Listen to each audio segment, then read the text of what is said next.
Ryan Mitchell shoved his shoulder into a crumpled car door twice before it finally gave way with a scream of twisted metal.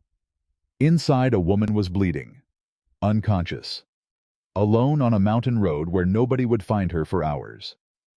He had his 8-year-old son waiting in the truck 50 yards behind him. He had no medical training, no rescue gear, no phone signal, and the temperature was dropping fast. Most men would have waited for help. Ryan Mitchell went in. But here's what nobody told you about that night. The woman he saved would spend the next 6 months trying to find him. And he didn't want to be found. Drop a comment with your city. I want to see how far this story travels. If it moves you, hit subscribe. You won't want to miss where this goes. The storm had been building all afternoon. Ryan Mitchell knew mountain weather the way a man knows an old injury, not from textbooks, not from weather apps, but from years of living with it, reading it, respecting it. He'd grown up in Creston, a small town tucked into the folds of the San Juan Mountains in southwestern Colorado, and he'd watched enough winters roll through those peaks to understand what the sky looked like when it meant business. That sky on the afternoon of February 14th meant business. The clouds had gone from white to gray to something almost green by 3 o'clock. The temperature, already in the low 20s, was falling with the kind of quiet determination that didn't announce itself. It just arrived, and then it kept going. Ryan had felt it through the glass of his truck window when he picked up his son from school. He'd seen it in the way the light died early, turning the mountain road ahead of them into something pale and uncertain. He should have taken the lower route home. He knew it. He'd even said it out loud to nobody in particular, right before he turned onto Route 9 anyway. 15 minutes faster, he'd told himself. It was the kind of logic that only makes sense when you're tired. And Ryan Mitchell was tired. He was 35 years old, and he had the hands of a man 20 years older, calloused across the palms, permanently darkened in the creases with engine grease that no amount of scrubbing fully removed. His face was weathered in the way that outdoor work weathers a face not old exactly, but settled, like a house that's been through enough seasons to stop creaking. He ran Mitchell's Auto Repair out of a converted garage on the edge of Creston, a shop he'd inherited from his father and kept alive through sheer stubbornness for the past 9 years. He fixed what people could afford to fix. He waited on payments when people needed him to wait. He'd turned down offers twice to sell the property to developers once for a number that would have paid off his mortgage twice over, because the shop was the last thing in Creston with his father's name on it, and some things weren't for sale. He raised his son Jake the same way. Jake was 8 years old, small for his age, with his father's dark eyes and his mother's way of going quiet when something was bothering him. He sat in the passenger seat now with his backpack on his lap and his face turned toward the window, watching the mountains disappear into cloud. "Dad," Jake said. "Yeah." "Is it gonna snow bad?" Ryan glanced at the sky through the windshield. The first flakes were already starting to fall, not the soft, gentle kind, but small and sharp, the kind that hit the glass like static. "Probably," he said honestly. He had never been the kind of father who softened things for the sake of comfort. Jake deserved honesty always. "But we're close. 20 minutes, maybe less if the road stays clear." Jake nodded and turned back to the window. For a few minutes, neither of them spoke. The truck, a 2009 Ford F-150 with 180,000 miles on it, and a heater that worked better on the passenger side than the drivers, climbed the mountain road in steady silence. The snow intensified. The windshield wipers worked harder. Ryan reached over and turned on the radio. Static. He turned it off. "Dad? Still here. You remember what today is?" Ryan's jaw tightened slightly. Not in anger. In the particular way a person's face changes when something hits them in a spot that never fully healed. "Yeah," he said. "I remember." February 14th, Valentine's Day. The 3rd anniversary of the day they'd buried Sarah. Jake didn't say anything else. He didn't need to. He just reached across the center console and put his small hand on his father's forearm for a moment. Just a second. Just a touch, and then pulled it back and looked out the window again. Ryan kept his eyes on the road. He did not trust himself to speak. He heard it before he saw it. A sound that any driver in mountain country learns to fear not a crash exactly, but a correction. Tires screaming against asphalt, then silence, then the low mechanical groan of something large and heavy leaving the road entirely. Ryan's foot was already moving to the brake before his mind had fully processed what he'd heard. The truck slowed. Through the snow, maybe 200 yards ahead, he could see where the crash had happened. A break in the guardrail along the left side of the road, the metal bent outward, the posts snapped at their bases. Beyond the rail, a steep downward slope, covered in snow and scrub pine, dropped away into a shallow valley. And in that valley, half buried in a snowbank against a cluster of trees, was a black SUV. Ryan stopped the truck. He sat there for exactly 3 seconds. He would remember this later. The 3 seconds because in those 3 seconds he ran through the options. Call 911. Wait in the truck. Signal for another driver. All reasonable. All defensible.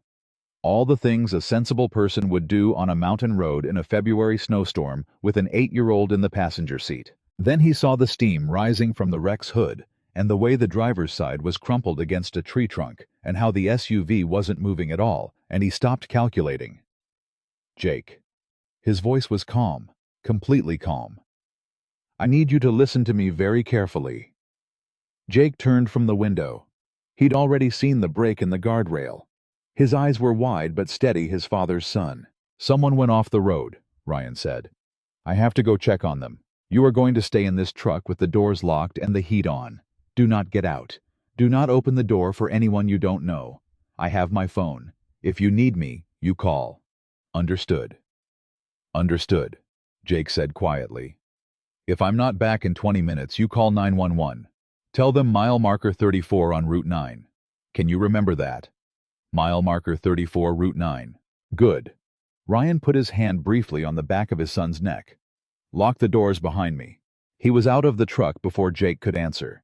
The cold hit him like something physical, not just temperature, but forced the wind coming off the mountain slope with enough pressure to stagger him sideways on the first step. He was wearing a canvas work jacket, jeans, and his regular boots, none of which were designed for what he was about to do. He went anyway. The slope below the guardrail was steep and unstable. The snow crusted on top, but soft underneath, and his first step through the crust sent him knee-deep into powder. He pulled his leg out, found a better angle, and started moving in a sideways traverse, using the scrub pines as handholds when he could reach them. Behind him, he heard the click of the truck doors locking. Good kid. The SUV was maybe 40 yards below the road. 40 yards that took him nearly 4 minutes to cover each step, a calculation against the slope. Twice he nearly lost his footing. Once he grabbed a pine branch that snapped under his weight and went down on one knee in the snow, his hand plunging through the crust up to his elbow. He got up. He kept moving. When he finally reached the vehicle, he understood immediately why it had stopped. Where it stopped, the driver's side had struck the trees at speed, crumpling the front quarter panel and the door inward. The engine was dead. The windshield had a long crack across it, but was still intact. Ryan pressed his face against the driver's window. Inside a woman, early 40s maybe. Dark hair, one side of her face, cut above the eyebrow, the blood already bright against her pale skin. She was still in her seatbelt, her head lolled slightly to the right. The airbag had deployed and deflated, and she was pressed back into the seat with the particular stillness of someone right at the edge of consciousness. Not quite gone, but getting there. Ryan tried the door handle. It didn't move. He tried again, putting his shoulder into it, but the frame was bent and the door was sealed. Hey. He knocked on the window with his knuckles hard. Hey, can you hear me? The woman's eyes moved. Hey, louder. Stay with me. Look at me. Look right here. Her head turned slightly toward the window. Her eyes found his. They were unfocused, blinking slowly, but they were there. Good, Ryan said, his breath fogging the glass. Good, that's good. I'm going to get you out. Stay awake. He moved to the passenger side. That door was also jammed but had less damage. He took 2 steps back and kicked once, twice, 3 times, the heel of his boot slamming into the area just below the handle where the latch mechanism sat. On the 4th kick, something inside the door gave way, and it swung open with a grinding protest of metal on metal. Ryan climbed in. The smell hit him first, deployed airbag chemicals, motor fluid, and underneath it all blood. Not a lot, but enough. The woman was conscious, but barely. Her eyes tracked him as he moved into the passenger seat and reached toward her. "Don't," she said. Her voice was thin, breathless. "Don't move me. My neck." Ryan stopped immediately. "Smart," he said. "That's smart. I won't move you. I'm going to check okay. Just tell me where it hurts." "Everywhere." "Specifically." A pause. Then slowly, shoulder, right side, and my head. Ryan reached into the back seat. It was scattered with a briefcase, a laptop bag, a wool coat, and grabbed the wool coat. He draped it carefully over her upper body, avoiding her right shoulder. "You got a phone?" he asked. "Purse. I don't know where." "I see it."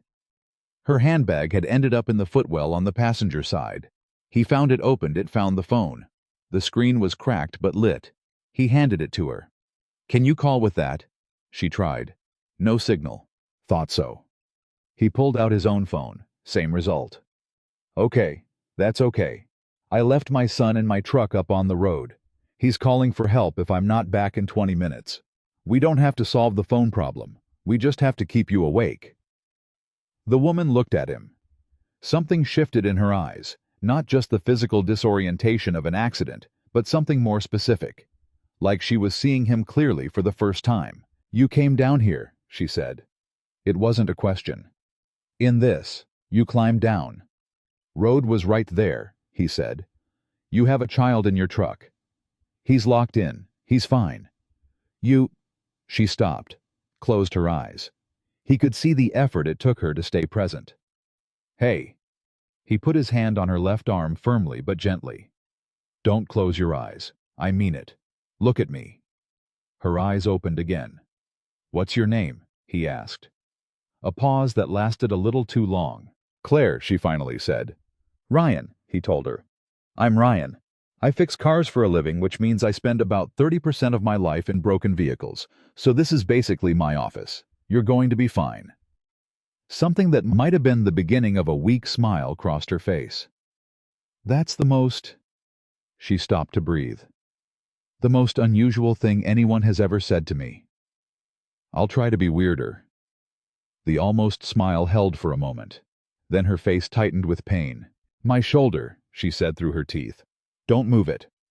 He carefully, methodically checked what he could without moving her. Her head, tracking her eyes, checking her color, her breathing rate. He'd done a first aid course 7 years ago, right after Jake was born. He hadn't thought about it in years. He thought about it now. Airway, breathing, circulation. Signs of shock.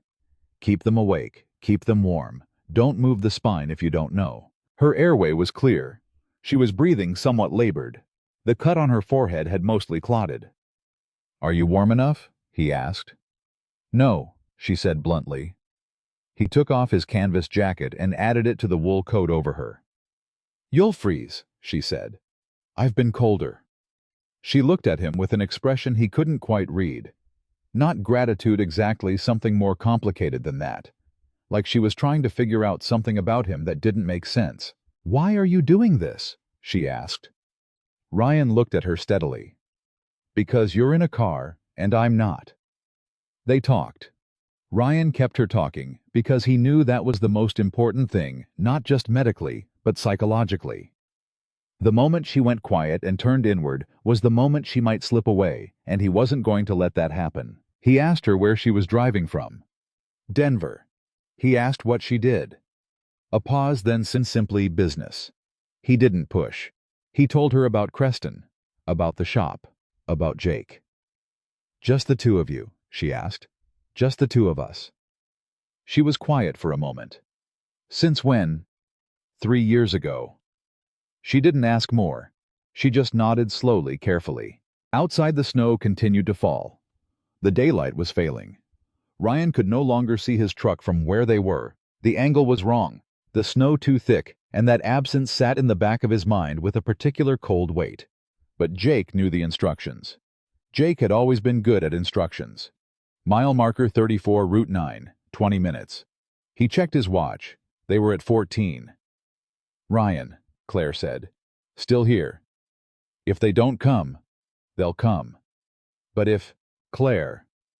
He said her name the way he said Jake's name when his son started spiraling into worst-case scenarios. Steady. Certain. Not dismissive, just grounded. Help is coming. Your job right now is to stay awake and keep talking to me. That's it. You don't have to do anything else. She looked at him for a long moment. You're not afraid, she said. Sure I am. You don't look it. Looking afraid doesn't help you. Another silence. The wind moved against the vehicle. The trees above them groaned. I've had 300 employees report to me for 11 years, Claire said slowly, like she was reading something off a wall. I've been in boardrooms worth more than this entire county. I've negotiated contracts with governments. She stopped, breathed. I've never had anyone. She didn't finish. Ryan didn't rush her. Thank you, she finally said. Just that. Plain and simple, without the polish of someone who usually said things for effect. He nodded once. Then he heard it, distant but unmistakable, somewhere above them on the road, the crackle of a radio and the muffled whoop of an emergency vehicle working its way up the mountain. Jake had called at exactly the right moment. Ryan exhaled. When the rescue team reached the SUV, 4 of them with a stretcher, proper equipment, thermal blankets, Ryan stepped back immediately. He answered their questions. He told them about her right shoulder, the head laceration, the neck pain. She'd reported his concern about spinal involvement. He told them clearly and efficiently, like a man filing a report, and then he stepped back further and let them work. One of the paramedics, a young woman with a northern Colorado patch on her jacket, paused and looked at him. You came down the slope in this weather to get to her. Seemed like the thing to do, Ryan said. She looked at him for a second, like she was deciding something about him. Sir, you should get checked out. Your hands. She gestured. His hands were red, starting to go numb. He hadn't noticed. I'm fine, he said. Take care of her. He watched them stabilize Claire, get her onto the board, begin the careful work of moving her back up the slope. At one point, through the falling snow and the organized chaos of the rescue, Claire turned her head and found him standing at the edge of the activity. She looked at him. He held up one hand, not a wave exactly, just a gesture. You're good. You're going to be okay. She kept her eyes on him until the angle of the slope took her from his view. Ryan waited until the last of the rescue team had cleared the area. Then he turned and began the slow climb back up to the road. His legs were heavy. His hands had stopped registering temperature properly. His right knee ached from where he'd gone down on it coming through the snow. He reached his truck. Jake had the heat turned all the way up and was sitting in the exact same position Ryan had left him. Backpack on his lap, hands folded, watching the road ahead with the focused patience of someone who had been told to stay put and had decided absolutely to stay put. When Ryan opened the door and got in, Jake turned and looked at him for a long moment, taking inventory the way a child does when someone they love comes back from somewhere uncertain. She okay? Jake asked. She will be, Ryan said. Jake nodded. Good. Ryan put the truck in drive and pulled back onto Route 9. He didn't think about the ambulance behind them. He didn't think about the woman on the stretcher, or the business card he hadn't left, or the fact that he'd never told anyone his last name. He thought about getting home before the road got worse. He thought about whether Jake had eaten his after-school snack. He thought briefly about Sarah. About what she would have said if she'd seen him climbing down that slope in a work jacket. You absolute idiot, she would have said, and she would have been smiling while she said it. He turned the heat up on his sides of the truck and drove. Behind him in the valley below the road, Claire Whitmore was alive, and Ryan Mitchell drove home in the dark and the snow as if nothing had happened. Because in his mind, nothing out of the ordinary had happened at all. That was the part nobody would understand, not the rescue workers, not the reporters who would eventually come looking, not the people who would later call him a hero. Hero in newspaper articles he never read. For Ryan Mitchell, on the coldest road in Colorado, on the 3rd anniversary of his wife's death, climbing into a broken vehicle to keep a stranger awake, was simply what a person did. What he didn't know, what he couldn't have known, driving back through the dark and snow with his son beside him, was that the woman he'd left on that mountainside would not let it end there. She never did things halfway, and she had 6 months of questions that only one man could answer. 6 days after the accident, Claire Whitmore checked herself out of St. Anthony Hospital against her doctor's recommendation. Her right shoulder had a hairline fracture. She had a mild concussion. She had 11 stitches above her left eyebrow and a bruise along her collarbone that had turned from purple to a sick greenish yellow. Her doctor, a careful man named Ellison, who had been practicing medicine for 30 years, stood at the foot of her hospital bed and told her in plain language that she needed at least 2 more weeks of inpatient monitoring. Claire listened to him politely. Then she asked her assistant to bring her clothes. "Ms. Whitmore," Dr. Ellison said in the tone of a man who knew he was losing, "your concussion alone requires—" "I've read the discharge literature," Claire said.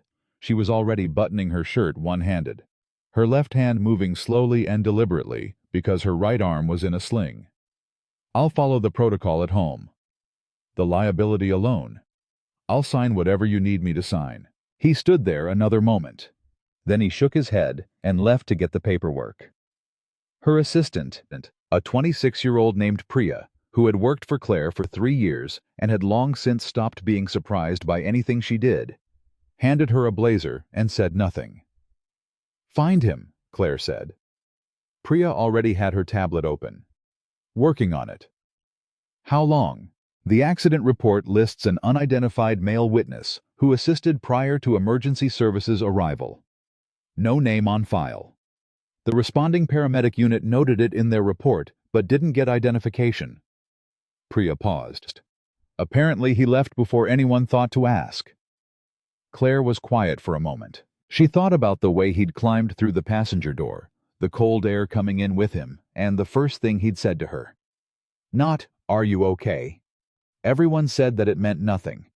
He'd said her name back to her. Claire. Like it was something worth saying carefully.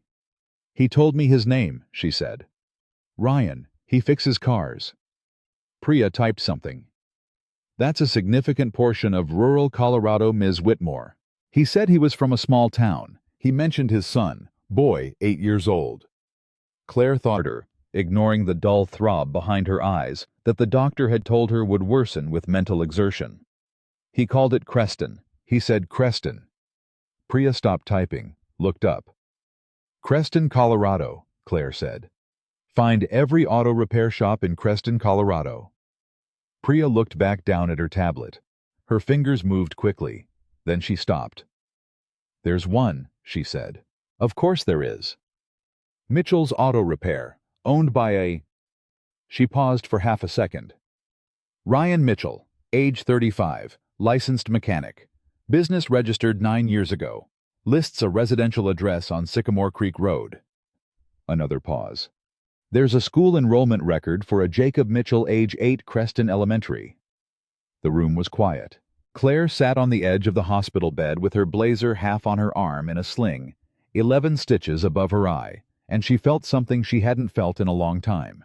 It wasn't gratitude exactly. She'd experienced gratitude before it was a manageable emotion, something you acknowledged and discharged appropriately, usually with a check or a handwritten note on her company's custom stationery. This was different. This felt more like a question she didn't know how to stop asking. "Pull everything you can find," she told Priya. "Publicly available. I want to understand who he is." Priya nodded. She had the expression of someone who wanted to say something and was deciding whether it was worth the risk. "What?" Claire said. "Nothing, Ms. Whitmore." "Priya, I was just—" She stopped. Started again. "The accident report notes he left before the ambulance had fully loaded you for transport. He didn't leave his contact information. He didn't speak to media." She hesitated. "He didn't ask about you at the hospital. No calls, no inquiries." Claire looked at her. "Most people who help someone in that situation," Priya said carefully, "at minimum want to know how the story ends." The silence stretched for a few seconds. "Yes," Claire said quietly. "They do." She stood up, finished putting on her blazer one-handed with a kind of controlled precision that she applied to everything, and walked out of the hospital room without looking back. She told herself she was going home to recover. She told herself the research on Ryan Mitchell was due diligence, the kind of background check any rational person would run on someone who'd been in a compromised position with them. She told herself a lot of things on the drive back to Denver that afternoon. By the time she reached her building, Priya had compiled a file. Claire read it in the elevator. Ryan James Mitchell, born in Creston, Colorado. Father Thomas Mitchell, deceased former owner of Mitchell's Auto Repair. Mother Carol Mitchell, retired schoolteacher, lives outside of Grand Junction. Ryan had attended community college for 2 years, earned a mechanical certification, and come back to Creston to run the shop when his father's health declined. He'd married Sarah Ann Kowalski when he was 26. She died 3 years ago of an aggressive form of ovarian cancer at 31. Their son Jacob Jake had been 5 years old. Claire stopped reading for a moment. She stood in her hallway in her blazer and her sling 11 stitches above her eye, and she stood very still. Then she kept reading. The shop had been struggling. Tax filings indicated consistent revenue, but minimal growth, the kind of numbers that told the story of a business that survived by the sheer will of the person running it. No business loans in the last 2 years. One delinquency notice from the county paid within 60 days. The building itself was assessed at a value that would make most Denver real estate agents physically uncomfortable. There were no social media profiles under his name. No interviews. No online presence at all, really, beyond a basic listing for the shop on a local business directory with a phone number and the words, Mitchell's Auto Repair Fair, Work Fair Prices. That was it. The entirety of Ryan Mitchell's digital footprint. Claire set her phone down on her kitchen counter and stood at her window, looking out at Denver in the dark, and she thought about something she hadn't thought about in years. She thought about the first company she'd ever worked for right out of college, a small tech startup in Phoenix, 7 people in an office above a dry cleaner. She'd worked 80-hour weeks for next to nothing because she believed in what they were building. She'd been different then. Something about that period of her life, those particular years, had been real in a way that the years since had sometimes struggled to be. She couldn't say exactly when she'd changed. But standing in her apartment reading a file on a man who'd climbed down an icy mountain to help a stranger and then gone home without mentioning it to anyone, she had a feeling it had something to do with what she'd lost somewhere along the way. She picked up her phone again. Priya, she said. Clear my calendar for Thursday. I'm going to Creston. A pause on the other end that lasted exactly 1 beat longer than a pause should. Yes, Ms. Whitmore, Priya said. 3 weeks after the accident, a black company SUV pulled into Creston, Colorado at just past 10 in the morning. The town was smaller than Claire had expected. Not small in a charming way, at least not at first glance. Small in a way that told you resources were tight and had been for a long time.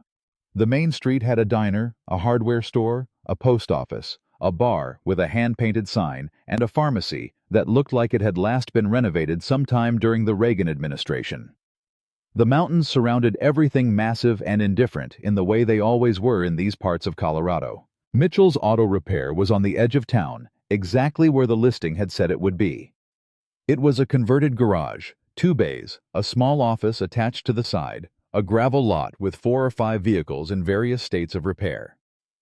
The sign above the door was wooden and hand-lettered, and looked old enough to have been there when the building was first converted. One of the garage bay doors was up. From inside came the sound of an impact wrench running. The SUV stopped in the lot. Claire's driver looked back at her. Should I wait? Yes, she said and got out. She stood in the lot for a moment. Her sling was gone. She'd pushed the doctor's timeline by about a week, but her shoulder still ached in a deep bone-level way when the weather changed and the Colorado air was cold enough to make itself known. She could still see the tail end of her stitches if she looked in a mirror. The cut was healing, but would leave a faint scar. She walked toward the open bay. Inside, a pair of legs and work-stained jeans extended from beneath a late-model pickup truck. The impact wrench stopped. A hand appeared and set it on the concrete. Then Ryan Mitchell slid out from under the truck on a rolling creeper, looked up and went completely still. It lasted maybe 2 seconds. Then he sat up slowly and looked at her with an expression she hadn't expected. Not surprise exactly. Something more measured than that. Like a man who had expected to be surprised and had decided in advance how to handle it. Ms. Whitmore, he said. Not Claire. Ms. Whitmore. She noted that. You know who I am, she said. Figured it out after the fact, he said simply. He stood up, wiping his hands on a shop rag, and she saw him do a quick professional assessment of her, checking her arm, the fading mark above her eye. The way a person does when they've last seen someone in a worse condition and want to verify the improvement. You look better. I look like I got 11 stitches and spent a week in the hospital. Yeah, he agreed. Better than the alternative. She'd prepared for this conversation. She'd prepared for several versions of it. Actually, she was a person who prepared for conversations, the way other people prepared for surgeries thoroughly and in advance. She'd expected deflection.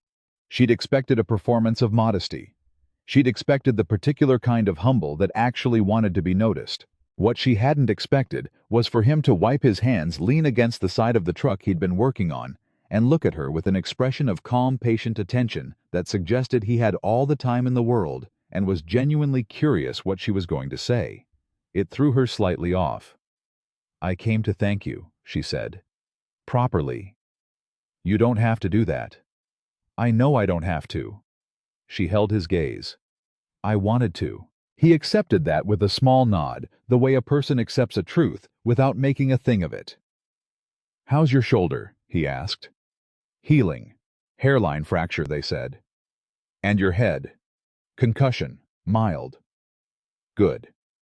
He said it the same way he'd said things to her in that car, not performatively, not with the fussing quality that most people brought to concern. Just direct. Like a person who actually meant what he said and didn't need to decorate it. That's good. Claire looked around the shop for a moment. She noticed details she'd been trained to notice: the organization of the tools on the pegboards, the condition of the equipment, the way the space was used. She noticed that the equipment was old, but maintained with obvious care. She noticed a child's drawing taped to the wall above the small desk in the corner, a figure in a blue truck with what appeared to be mountains in the background. Jake draw that? She asked. Ryan glanced toward it. Something in his face shifted, not much, but enough. Yeah, about a year ago. He said the mountains looked like dinosaurs, so he drew teeth on them. He paused. I haven't had the heart to take it down. Claire looked at the drawing. The mountains did slightly look like they had teeth. I'd like to do something for you, she said, turning back. For what you did. You don't need to, Ryan. She said his name the same way he'd said hers in the car, deliberately, like it meant something. She watched him register that. Please don't tell me you don't need anything. Every person needs something. You ran a single delinquency notice with the county last spring. Your equipment needs updating. You've been keeping this shop running on... He went very still. Not angry. Not defensive. Still in a specific way that told her she'd crossed a line she hadn't seen. You pulled my records, he said. It wasn't an accusation. It was flat, stated, and somehow that was worse. Yes, she said. Why? Because I wanted to understand. No. He said it quietly, but with enough weight that it stopped her mid-sentence. I mean, why specifically? You could have sent a thank you note. You could have sent a check which I would have returned. You drove 4 hours to a town you've never been to. He looked at her steadily. Why? Claire stood in the middle of his garage, in her $4,000 coat, and her fading stitches, and her shoulder that still ached when the weather changed, and for a moment she didn't have an answer. That almost never happened. I don't know, she finally said. And it was the most honest thing she'd said to another person in she couldn't remember how long. Something shifted in his expression. Not softened exactly, but adjusted. Like a door that hadn't opened fully, but had moved slightly on its hinges. I'm not a project, he said. And I don't need saving. I know that. Do you? I'm starting to, she said. The moment stretched. From somewhere outside, a car pulled slowly past on the road.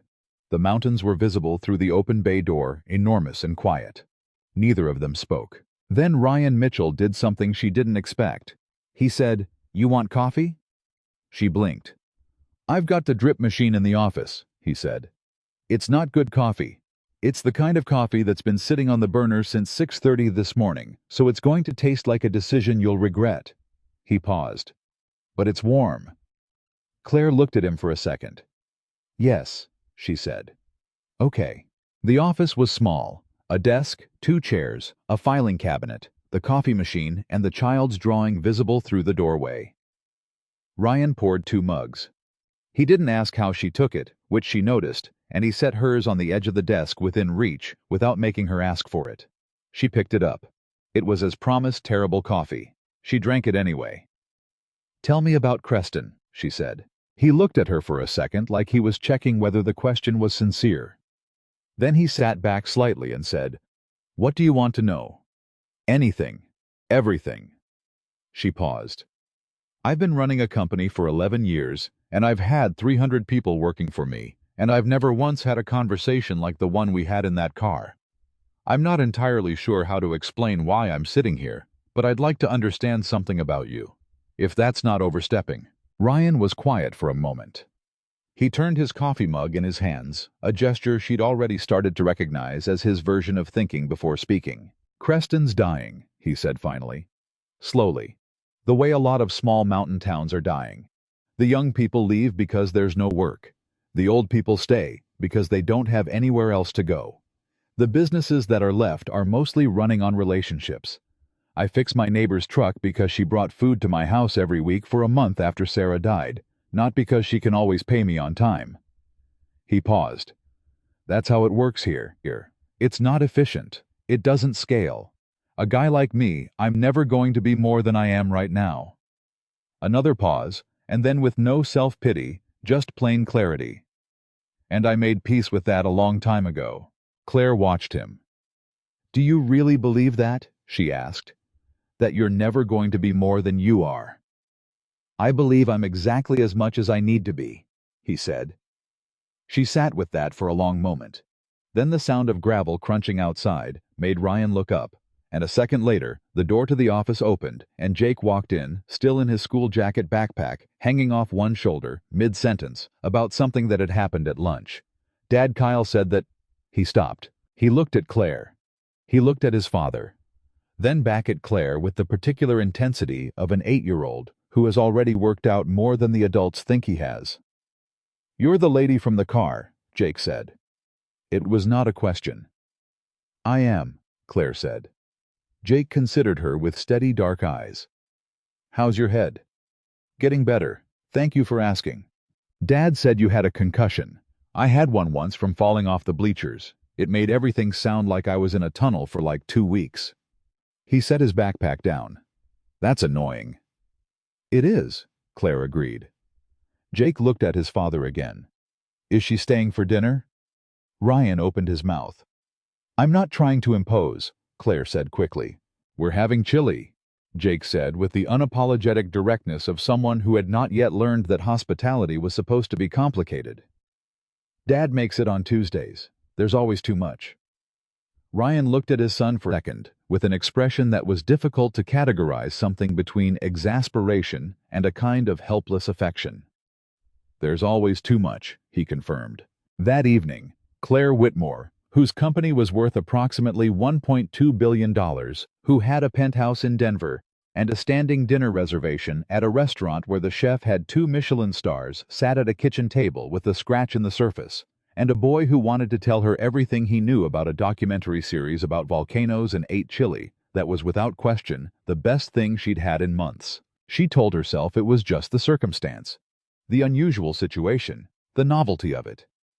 But when she drove back toward Denver that night, she found herself thinking about the scratch in the kitchen table, and the way Jake had talked about volcanoes, and Ryan had let him talk, and listened the whole time, like it was important, because to him it was.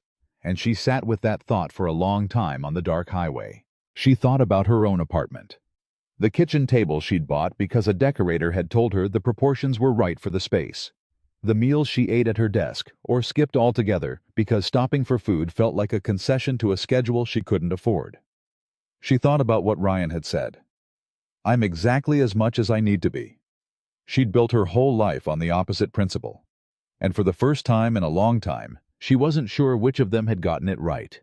2 weeks after that first visit, Priya knocked on Claire's office door and came in with an expression that said she had information she wasn't sure how to deliver. "The Meridian Group filed their acquisition proposal," she said.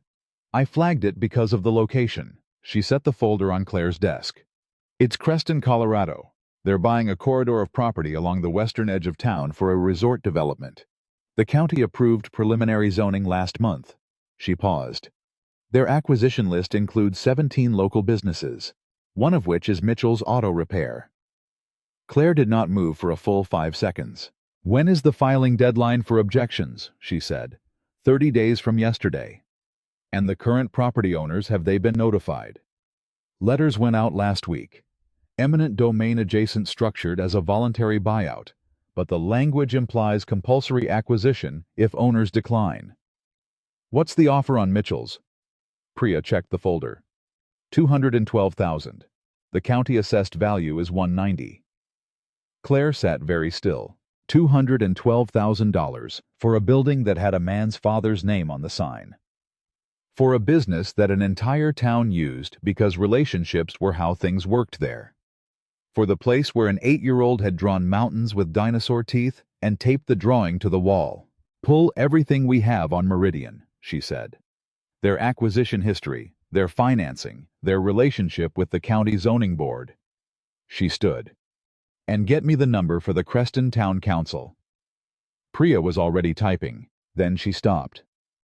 "Ms. Whitmore," she said carefully, "is this a business decision?" Claire looked at her. "It will be," she said. "By the time I'm done, it will be." But even as she said it, she knew Priya was asking the right question. Because the truth was simpler and harder than any business rationale she could construct. The truth was that she'd sat at a kitchen table with a scratch in the surface and eaten the best chili of her life, and a man had told her he was exactly as much as he needed to be, and somewhere in those two things was something worth fighting for. She just hadn't figured out yet how to fight for it without him knowing, because Ryan Mitchell had been very clear about one thing. He didn't want to be saved. And the worst part, the part that kept her up that night with her shoulder aching and her unread emails accumulating and the Denver skyline flat and bright outside her window, was that she was starting to understand exactly why. The world was full of people who helped other people in ways that made the helper feel powerful. That made the help a transaction. That turned someone's need into someone else's opportunity. Ryan Mitchell had climbed down an icy mountain in a canvas jacket and sat in a broken car and kept a stranger awake by telling her she was in his office. He'd taken off his jacket and given it to her. He'd walked away without his name on anything.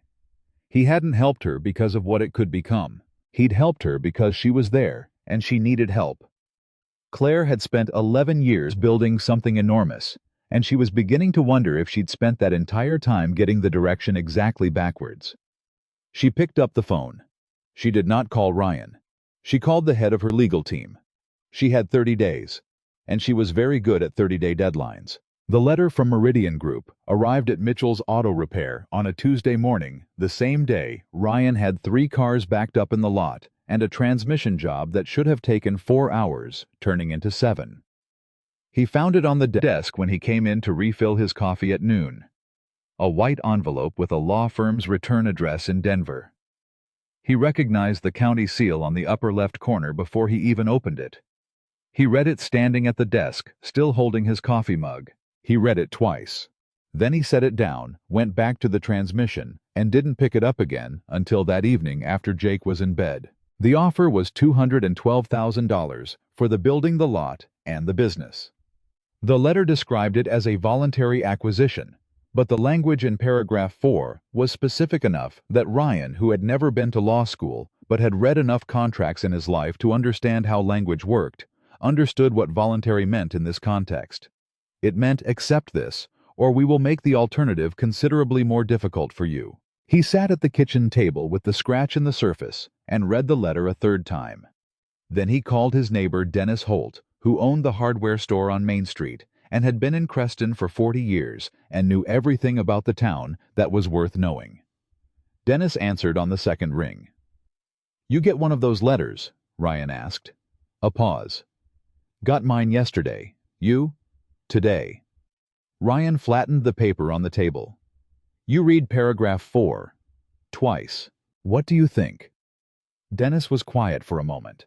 When he spoke, his voice had the particular flatness of a man who has seen things coming for a long time and is not surprised to be right. I think we've got 30 days to figure out what we're going to do, and I think most of the people on that acquisition list are going to take the money because they don't see another choice. And you, my wife's sister lives in Grand Junction. She's been asking us to move for 3 years. Dennis stopped. But this store was my father's store, Ryan. The line went quiet. Yeah, Ryan said. I know. After he hung up, he sat alone in the kitchen for a long time. He thought about his father's handwriting on the sign above the door. He thought about the delinquency notice from last spring, the one he'd scrambled to pay down by taking on extra weekend jobs. He thought about Jake's drawing on the office wall, the mountains with dinosaur teeth. He thought about $212,000. I thought about what that number would mean in practical terms. Pay off the mortgage on the house. Set aside money for Jake's college. Relocate somewhere with more work. Start over. It was not a bad number. He knew it was not a bad number. He also knew that his father had rebuilt the transmission on half the trucks in this county and never once charged anyone more than they could afford. He knew that this shop was the reason 3 families in Creston had reliable vehicles to get their kids to school and their elderly parents to doctor's appointments in Montrose. He knew that if Mitchell's closed, the nearest mechanic was 40 minutes away on a mountain road. He left the letter on the table and went to bed. He did not sleep. At 7. The next morning he called Claire Whitmore. He didn't plan to. He stood in the kitchen at 6:50 with his coffee and his phone, and he had not intended to call her, and then he was calling her, which told him something about the state he was in. She picked up on the first ring. You got the letter, she said. Not a question. Ryan stopped. His hand tightened on the phone. How do you know about the letter? He said. A pause. 3 seconds that felt considerably longer. Ryan. Claire. His voice was controlled. Very controlled, which was worse than if it hadn't been. How do you know about the letter? Another pause. Meridian Group filed their acquisition proposal 2 weeks ago, she said. I found out when my legal team flagged it. Creston is in their development corridor. They're buying a significant section of the western edge of town. You've known for 2 weeks. Yes. And you didn't tell me. No. She said it without excuse, just flat honest. I didn't. Ryan set his coffee mug down on the counter. He was quiet for a moment. Outside he could hear the early sounds of the morning, a car passing on the road, a dog somewhere in the direction of Dennis's house. Why? He said. Because I was trying to figure out how to help without... She stopped, started again. Because I knew how you would react. You mean I would tell you to stay out of it? Yes. And you thought if you did something first and told me after I'd have less room to object. The pause this time was shorter. That's not... She stopped again. That's not entirely wrong. Ryan breathed in, breathed out. That's exactly the kind of thinking, he said slowly, that I don't respect from anyone. He heard her absorb that. You're right, she said. And the directness of it, no hedging, no performance. Just a plain acknowledgement was the only thing that kept him on the line. He stayed quiet for a moment. Then he said, What were you planning to do? Challenge the acquisition legally. Meridian's financing has some exposure on the county relationship side. There are questions about the zoning approval that my legal team thinks are worth pursuing. I was also looking at whether there was a way to structure a competing investment in the corridor that would make their development financially less attractive. Using your money? Yes. To save my shop. To save 17 businesses, she said. Mitchell's is one of 17 on the acquisition list. Don't do that, he said. Do what? Expand the scope to make it sound less like what it is. He picked up his coffee mug again, put it back down. You were going to use your money and your people to fix a problem in my life without asking me. That's what you were planning. The line was quiet. I saved your life, she said finally. And then immediately, no, I'm sorry, That wasn't fair. He waited. You saved my life, she said. And I keep trying to return it in the only currency I know how to use. And every time I try, I make it worse. Ryan leaned against the kitchen counter and looked at the letter on the table. Come back to Creston, he said. What? Not to fix anything. Not with lawyers or investments or whatever you've been building in Denver for the last 2 weeks. He kept his voice even. Just come here. I want to show you something. She was quiet for a moment. When? She asked. Saturday. Okay, she said. She arrived at 9 in the morning in a different car this time, not the company SUV, but a regular rental, something mid-size and unremarkable, which he noticed and appreciated without saying so. Howe was waiting in the lot. He didn't take her to the shop. He took her to Dennis Holt's hardware store first, where Dennis was stocking shelves, and didn't look particularly surprised to see either of them.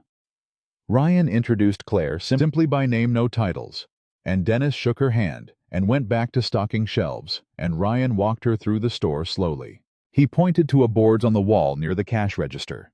It had photographs pinned to it, dozens of them spanning what looked like several decades. People with tools, people with lumber, people outside of houses at various stages of construction. Projects, Ryan explained. Every significant building project in Creston. For the past 40 years, most of the materials sourced from this store, most of the labor involving people who'd learned here, borrowed tools here, gotten advice here. That's the Mendez house, Ryan said, pointing to one photograph. Carlos Mendez built it himself when he was 23. Dennis helped him figure out the foundation. Now Carlos's daughter runs the only dental practice in the county. He moved to another photo. That's the Creston Community Center. 6 weeks of weekends, 37 volunteers. Every piece of wood came from this store. Claire looked at the board. Dennis gave people 30-day accounts during the recession in 2009, Ryan said. No interest. He said if he was going to lose the store, he'd rather lose it keeping people in their houses than close early and lose it anyway. He paused. He didn't lose it. Claire didn't say anything for a moment. Then she said, what happened in 2009? 12 of his 30-day accounts paid him back within the year. The other 6 paid him back over the next 3 years. Every one of them paid him back. Ryan looked at the board. He's never once told that story to anyone outside of Creston. I only know it because my father was one of the 30-day accounts. He took her to 4 more places after that. The diner, where the owner, a woman named Pat, who was 67 years old and had been cooking in that kitchen since she was 19, made them both coffee and explained without being asked that she employed 6 people and that the breakfast she served every morning to the night shift workers at the county road department was the only hot meal some of those men got in a day. The pharmacy, where the pharmacist had been quietly providing medication at reduced cost to 3 elderly residents on fixed incomes for years, covered partly by a tab that Ryan and 2 other business owners paid quarterly without discussion. The school where Jake's 3rd-grade teacher, a woman named Mrs. Ferris, walked them through a wall display of student projects and mentioned in passing that Ryan Mitchell had come in on 4 Saturday mornings last fall to help students with a hands-on automotive safety project, because she'd mentioned in a school newsletter that she was looking for volunteers. Ryan had not mentioned that to Claire. He had not mentioned it to anyone. Claire stopped in front of the wall display. She looked at it for a long time. Then she turned to him. You know what I see, she said. What? I see a community that is entirely dependent on individual people making choices that the market doesn't reward. She said it carefully, not cruelly. Which means the moment any one of those people can't make that choice anymore, because of money or health or a corporation buying them out, the whole thing starts to fall apart. Ryan looked at her. Yes, he said. That's exactly right. She held his gaze. That's not a compliment to the situation, Ryan. That's a vulnerability. I know it's a vulnerability. Then how do you defend it? I don't know yet, he said. That's why I called you.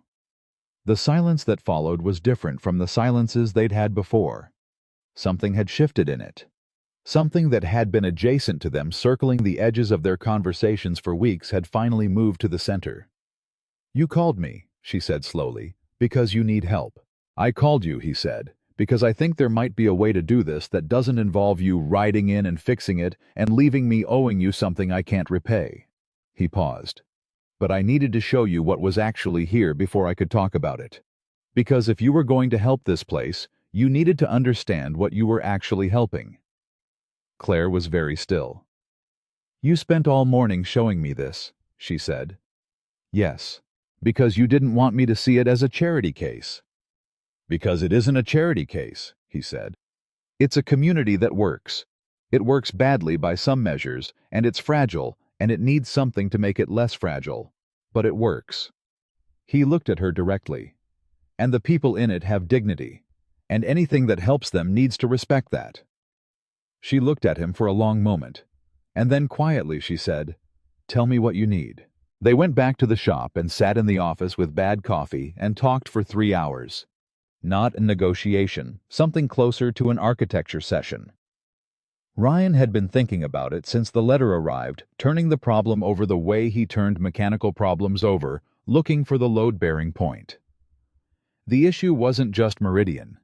The issue was that Meridian could happen because the businesses in Creston had no structural protection.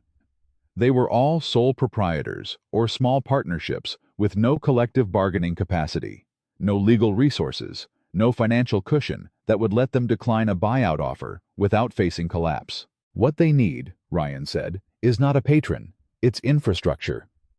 Claire leaned forward slightly. "Explain that," she said. "A local business coalition.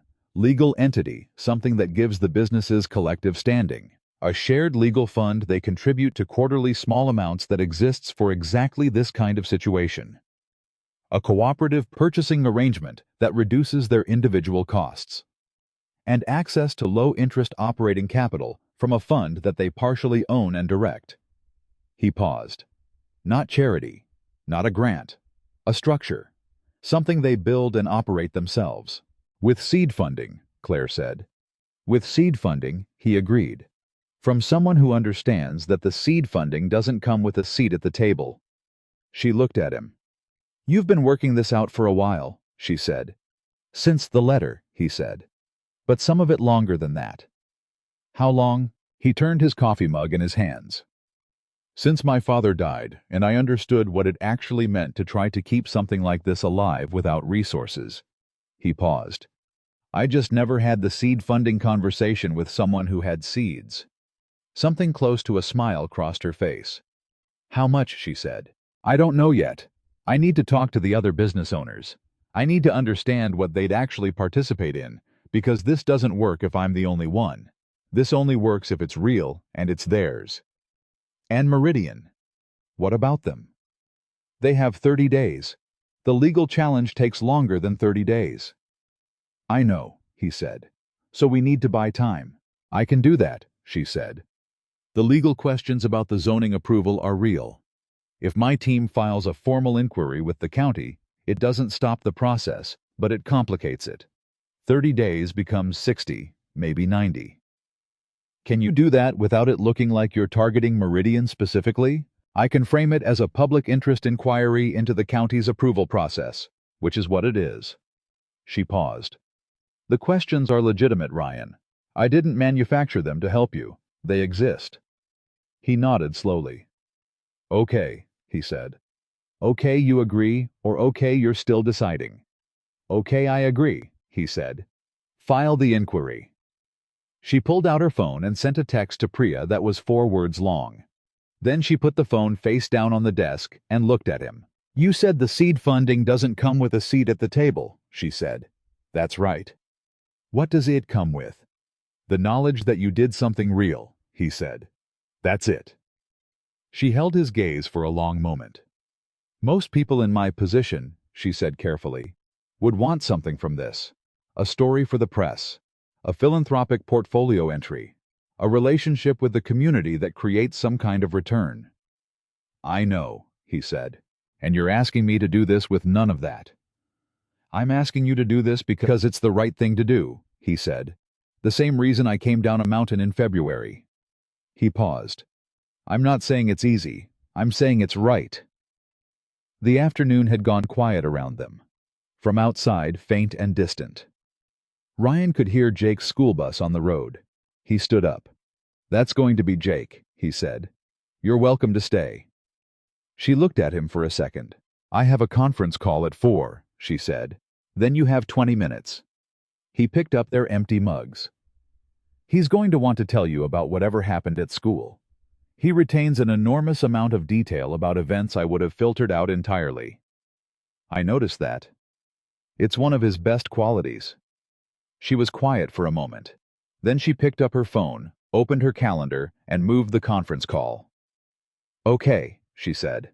Jake came through the door, still mid-sentence, about something that had happened during a science demonstration involving baking soda and vinegar, and a substitute teacher who had not anticipated the scale of the outcome.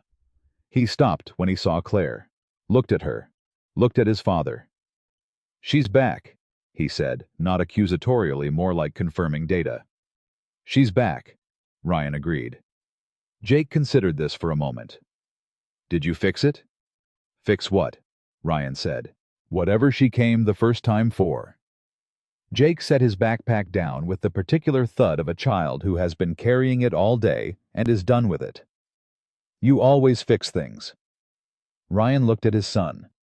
Something moved across his face that he didn't try to stop. "We're working on it," he said. Jake accepted this and turned to Claire with the focused attention of someone who has more important things to discuss. "Did Dad tell you about the science thing today?" "He did not," Claire said. "Okay, so," Jake said and sat down and began. Ryan stood in the doorway and watched his son explain the substitute teacher incident, with the kind of full-body investment that only 8-year-olds bring to storytelling. And he watched Claire listen, not politely, not with the managed attention of someone waiting for the story to end, but genuinely tracking the details, asking a follow-up question at exactly the right moment that made Jake's eyes go wide because she'd caught something he'd thought was just detail. Ryan thought about Sarah. He thought about how she used to sit at that same table and listen to Jake the same way, with that same quality of attention that said, "What you are saying matters to me." It hit him in the chest in a way he hadn't expected. He turned and walked back to the shop. He stood at his workbench for a few minutes, not working, just standing. It wasn't grief exactly. He'd learned to distinguish grief from the other things that moved through him when he thought about Sarah. This was something adjacent to grief. Something that had hope in it, which made it more complicated. He heard Claire laugh from inside, a real laugh startled out of her. Clearly by something Jake had said, and the sound of it moved through the shop like something unexpected. He picked up a wrench. He got back to work. Later after. Claire had left, and Jake was doing homework at the kitchen table, and Ryan was making dinner. Jake said without looking up from his worksheet. "I like her." "Yeah," Ryan said. "She listens like she means it." Jake erased something, rewrote it. "Not like how grown-ups usually listen."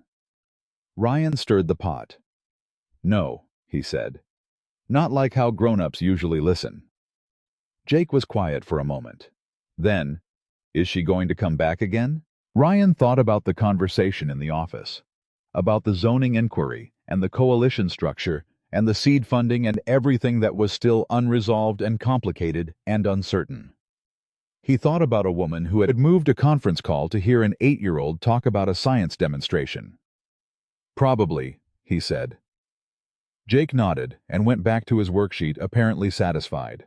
Ryan kept stirring and did not examine what he was feeling too carefully, because some things, if you look at them directly before they're ready, disappear before you understand what they were. 3 days later, the county received a formal public interest inquiry from the legal team of Whitmore Technologies regarding the zoning approval for the Meridian Group's Creston Corridor development.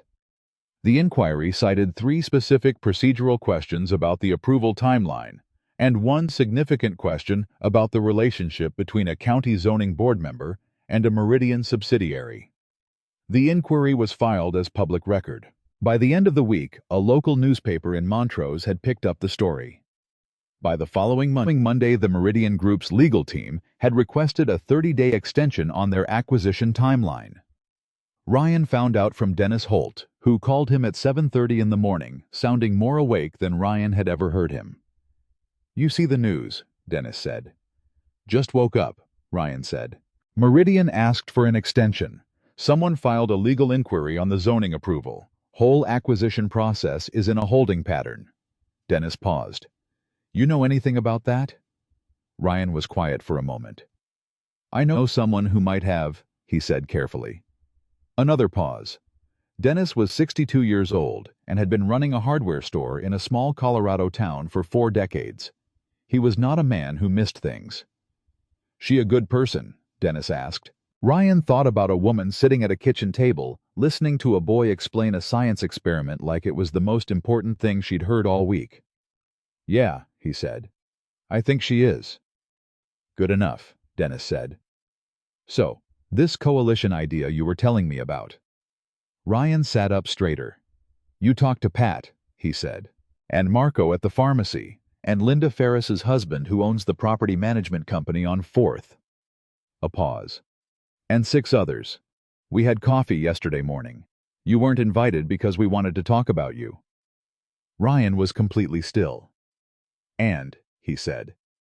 And we think you should run it, Dennis said. The coalition, if we build it. We think you should be the one at the front of it. The kitchen was quiet around him. Jake's backpack was by the door. The letter from Meridian was still on the table, though Ryan had moved it to the corner where he didn't have to look at it directly. I'm a mechanic, Ryan said. You're the only person in this town, Dennis said, that every single person at that table trusts completely. A pause. That's rarer than you think, son. Ryan didn't say anything for a long moment. Then he said, Let me make some calls. He called Claire at 8. She picked up on the first ring again, and he didn't ask about that this time. The businesses want to build the coalition, he said. Real participation. 9 of the 17 on the acquisition list, maybe more. They want to formalize in the next 3 weeks while Meridian's in the extension. He heard something on the other end. Not quite a breath. More like the sound of a person who has been waiting for something and has just heard it arrive. Good, she said. Can you have your team put together a legal framework? Something simple. Coalition structure, shared legal fund, the outline of the capital fund mechanism. I'll have something to you by Wednesday. Claire. Yes. It has to be their structure. Your team builds the framework, but every decision about what it looks like gets made by the people in it, not by you. I understand. Do you? Ryan. Her voice was level. I understand. He believed her. Wednesday, he said. Wednesday, she confirmed. He hung up and stood in the kitchen for a moment. Then he picked up his keys because he had 3 cars waiting and a transmission that was not going to finish itself. And he drove to the shop in the early morning light, and he thought about what Dennis had said. About trust being rarer than you think. He thought about the board on Dennis's wall. The photographs spanning 40 years. The Mendez house. The community center. The 30-day accounts. I thought about his father's name on the sign. He thought about Jake asking whether she was going to come back again. He parked in the lot and sat in the truck for a moment before going in. The mountains were there the way they always were, enormous and patient, indifferent to everything that happened at their feet, and somehow reassuring because of it. He got out of the truck and went to work. He had 30-some days to build something that might last. He intended to use all of them. The legal framework arrived on Wednesday as promised. Ryan was under a car when Priya's email came through to his phone. He didn't read it until lunch, sitting on the tailgate of his truck with a sandwich he'd made at 6 in the morning and a coffee that had gone cold 2 hours ago. He read through the document slowly, the way he read anything important, not skimming, not looking for the headline, but going line by line, the way his father had taught him to read a service manual. You didn't skip sections. You didn't assume you knew what something said before you read it. It was good work. He recognized that immediately. The structure was clean. The language was plain enough that a person without a law degree could follow it, and it had clearly been built with the specific situation in mind rather than pulled from a template. There was a provision he hadn't asked for, a sunset clause on the seed funding relationship that would formally end the legal and financial connection between the coalition and Whitmore Technologies after 5 years, transferring full ownership and governance to the coalition members. He read that provision 3 times. Then he called Claire. "The sunset clause," he said when she picked up. "Yes," she said. "I didn't ask for that." "I know. Why did you include it?" A pause. Not hesitation. She wasn't a person who hesitated, but the specific pause of someone choosing words carefully because the words matter. "Because you were right about the seat at the table," she said. "And I wanted you to be able to show it to people in that town and have them see it in the document itself. Not just take your word for it." She paused again. "They need to trust the structure, not just trust you." Ryan sat on the tailgate and looked at the mountains for a moment. "That was smart," he said. "I have my moments." "Don't get comfortable with the compliment." "I wouldn't dare." He almost smiled. He was aware of the almost smile in a way he might not have been 6 weeks ago. "I'm meeting with the group Thursday night," he said. "Dennis's store after close. Can you be there?" "You want me there?" "I want them to be able to ask questions directly, not get filtered answers from me." He paused. "And I think they should see who you are before they decide to trust the structure." "That could go either way," she said carefully. "A Denver CEO walking into a hardware store in Creston isn't automatically going to land well." "I know," he said. "Come anyway." She came. She drove herself. This time arrived 5 minutes early and walked into Dennis Holt's hardware store at 7:02 on a Thursday evening, wearing jeans and a simple dark jacket, no company SUV, no Priya, no obvious armor of any kind. Ryan noticed this. He thought the people in the room probably noticed it too. There were 11 of them. Total 9 business owners from the acquisition list, plus Dennis's son-in-law who managed a property maintenance operation, and Pat from the diner who had brought coffee in thermoses without being asked and set them on the counter like it was the most natural thing in the world. Ryan introduced Claire the same way he'd introduced her to Dennis the first time. By name, no title. He let her add the rest if she chose to. She said, "I run a technology company in Denver. I have no interest in Creston's business, no plans to develop here, and nothing to gain from this room succeeding, except the knowledge that it did." She paused. "I also happen to owe this man more than I can repay, so I try to be useful where I can. That's the full picture." The room was quiet for a moment. Then Marco from the pharmacy, a compact and precise man of about 60, who spoke less than anyone Ryan knew but meant everything he said, asked, "Why would you walk away from an investment with no return?" "Because not every investment needs a financial return to be worth making," Claire said. "Some of them are worth making because they're right." Marco looked at her for a long moment. "You believe that? Or is it something you've learned to say?" The room got slightly more still. Ryan watched Claire. He'd wondered in the abstract how she handled directness that wasn't cushioned by professional courtesy. He was about to find out. She looked at Marco without blinking. 6 weeks ago, I would have said I believed it. Talking to Ryan has made me realize I'd mostly been saying it." She paused. "I'm trying to close the distance between those two things. That's honest." Marco nodded once. "Fair enough." That was the moment the room shifted. Ryan felt it not a dramatic pivot, but a settling. Like timber framing when the last joint locks and the structure takes its own weight for the first time. They went through the framework section by section. There were questions, good ones, detailed ones, the kind that came from people who had been running businesses for decades and understood exactly where language could be used against them. Claire answered every question directly and said, "I don't know, I'll find out," twice, which Ryan thought did more for her credibility than any answer she could have given. By 9:15, they had consensus on the structure. By 9:40, they had a name, the San Juan Small Business Coalition. Dennis's suggestion voted on by a show of hands. By 10, the coffee was gone, and people were putting on coats and having the kind of short, direct conversations that happen when people who don't talk much have actually reached something. Dennis shook Claire's hand at the door. "You're not what I expected," he said. "What did you expect?" "Someone trying to get something," he said simply. "I got something," she said. "I got to watch this happen." Dennis looked at her for a moment, then at Ryan, then back at her. He nodded and went to lock up. Ryan walked Claire out to her car. The night was cold, the stars visible, the kind of Colorado dark that comes when there are no city lights for 30 miles in any direction. They stood in the parking lot for a moment. "How do you feel?" Claire asked. "Tired," he said. "Good kind of tired." She nodded. She was looking up at the sky the way she sometimes did when she was thinking about something she hadn't decided to say yet.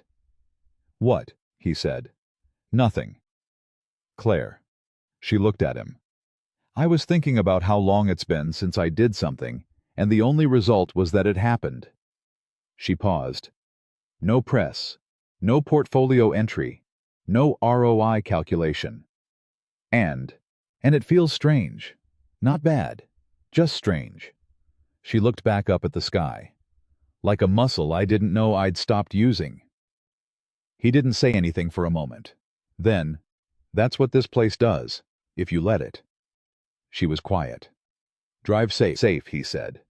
"The road's better than it was in February, but watch mile marker 34. She laughed, a real one, short and surprised. "Not funny," she said. "Little funny," he said. She got in the car and drove away, and Ryan stood in the lot until the taillights disappeared, and then he went home and slept better than he had in weeks. What he did not know. Driving home in the dark was that Thursday night was also the night a journalist named Carla Torres, who worked for a regional outlet based in Montrose and had been following the Meridian acquisition story, sat in the parking lot of a diner 2 blocks from Dennis's store and photographed Claire Whitmore getting into a rental car. Carla Torres was 29 sharp and understood exactly what she had. She filed her story 4 days later. The headline read, "Whitmore Technologies, CEO, secretly intervenes in small-town Colorado, property battle." Ryan found out on a Monday morning. Jake had already left for school. Ryan was in the shop by 6:30 as usual, had 2 cars on the schedule, and was halfway through the first one when Dennis appeared in the open bay door, holding his phone with an expression that Ryan had never seen on his face. "You need to see this," Dennis said. Ryan came out from under the car. He read the article standing in the bay in his work gloves. It was not a bad article. Carla Torres had done her homework. The facts were accurate, and the framing was not hostile.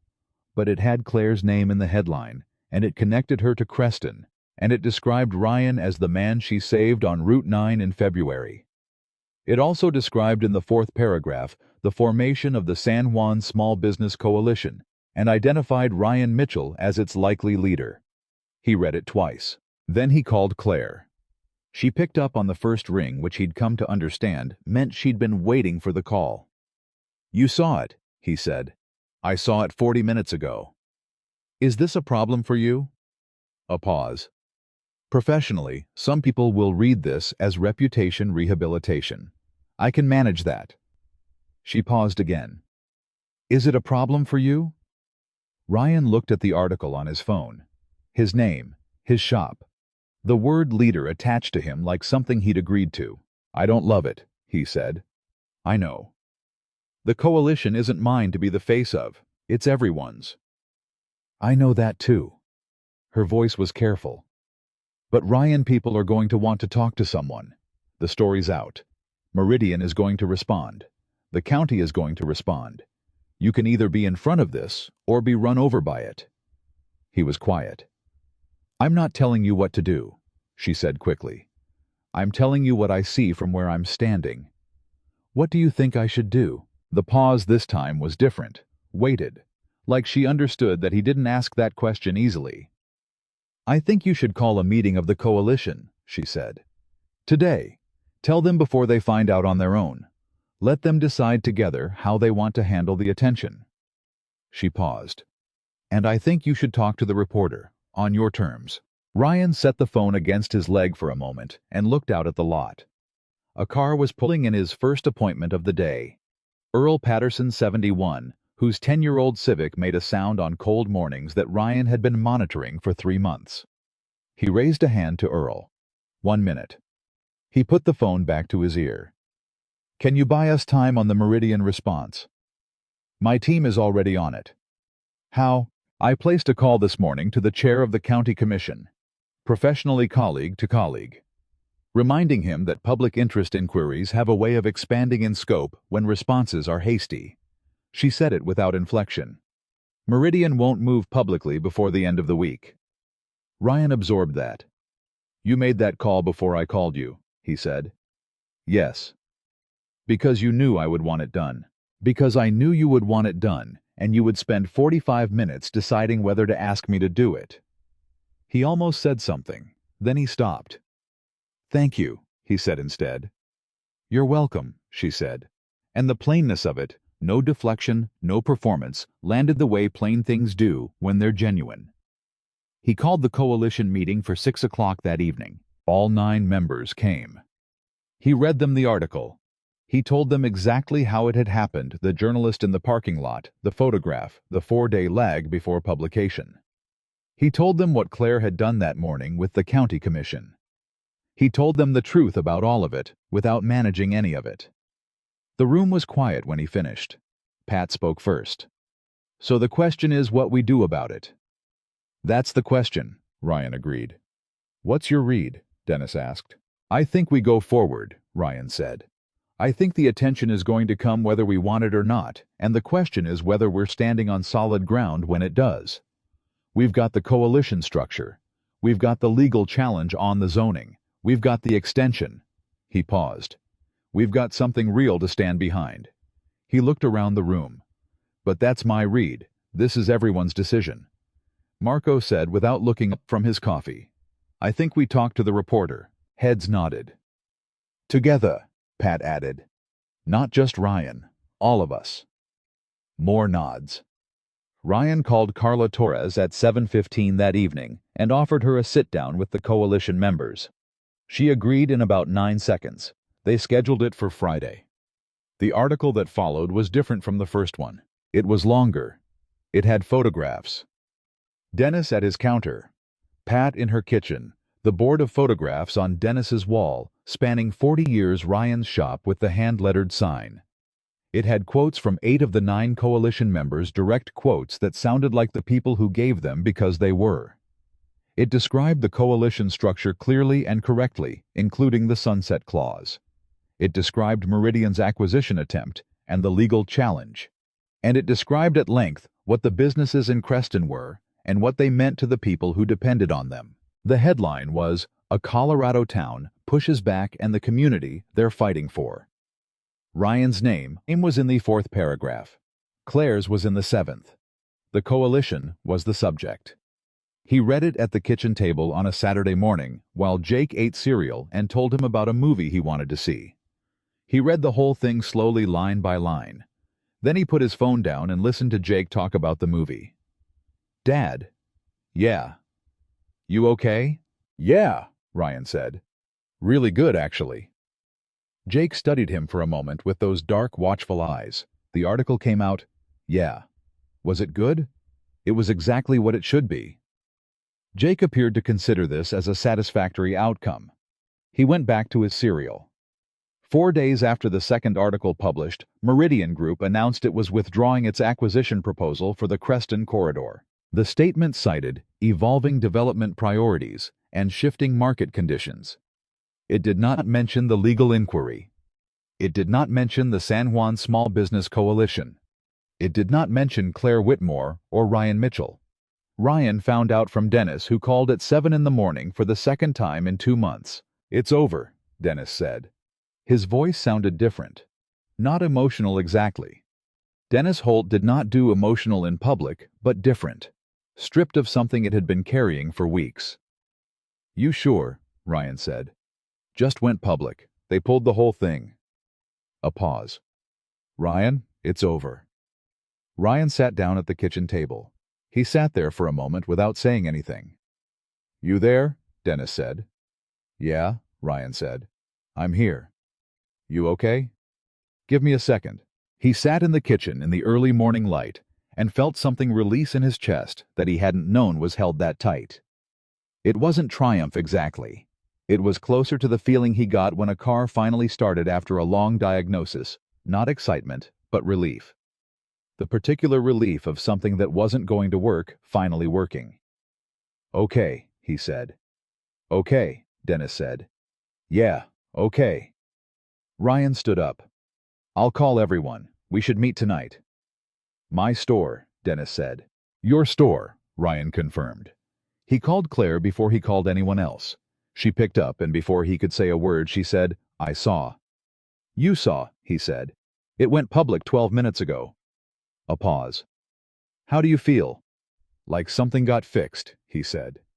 He heard her laugh, that startled real laugh, the one that sounded nothing like a CEO's laugh, and everything like a person's. That's the most Ryan Mitchell answer possible, she said. Is that good or bad? It's perfect, she said. And then quieter, it's perfect. The coalition meeting that evening was different from the others. There was no agenda, no framework to review, no questions about legal language. Pat brought food this time, actual food, a casserole and a pie set on Dennis's counter without ceremony. Someone brought beer.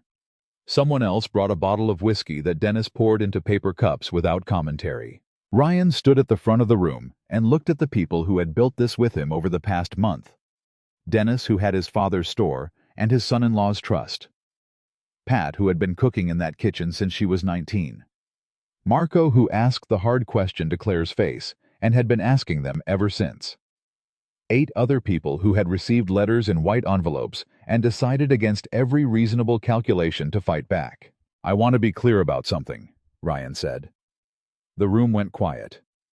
We didn't win because of me. We didn't win because of the lawyer or the press or the coalition structure. He paused. We won because every person in this room has spent years building something worth fighting for. That's what Meridian didn't account for. They saw a property value. They didn't see what was actually there. He looked around the room. They miscalculated, he said simply. The room was quiet for a moment. Then Dennis said, "Too bad calculations," and raised his paper cup. The room laughed and raised theirs. Ryan raised his. He looked across the room and found Claire, who was standing slightly to the side, in the way she'd learned to stand in this group, present, paying attention, not centered. She met his eyes. She raised her paper cup. He held her gaze for a second. Then he looked away and drank, and the room around him was loud and warm and real.